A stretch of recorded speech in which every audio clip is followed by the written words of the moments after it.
Every state has its own procedures for reporting suspected cases of child maltreatment.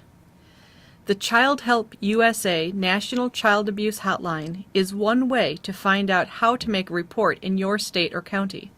You can call 1-800-4-A-CHILD 24 hours a day, 7 days a week. In Minnesota, suspected maltreatment that occurs in a family setting should be reported to the local law enforcement agency or child welfare agency. One safe option is to call 911, especially if a child is in immediate danger.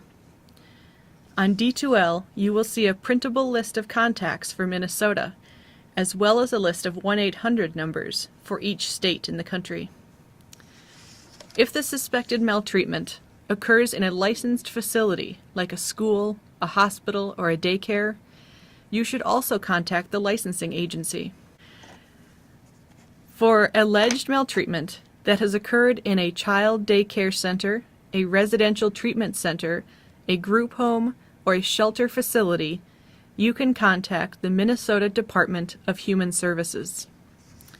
For reports stemming from hospitals, clinics, nursing homes, home health care settings, or treatment facilities, you should contact the Minnesota Department of Health. And for maltreatment occurring in schools, you can contact the Minnesota Department of Education. Your facility or agency may also have internal procedures in place. You should ask your supervisor about these procedures.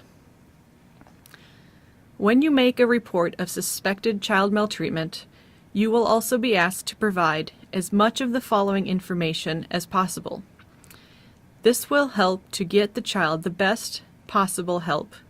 Some agencies, like schools, may have specific reporting forms that can be used.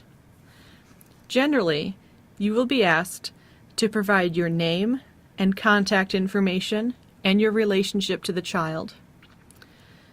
Also the location of the child and whether or not he or she is in immediate danger. You will be asked to describe the incident and any injuries to the child. You will be asked to share any known contact information for the child, parents, or other caregivers. You will be asked the names and contact information for any additional witnesses, any other helpful information about the child and his or her family, and if known, you will be asked to describe any action that the facility or agency has already taken, and whether you know of any family or community resources that would offer protection or support for the child. Finally, you will be asked about your capacity and willingness to offer help to the family. These questions will allow the child protection and law enforcement professionals to make the best decisions about protecting the child.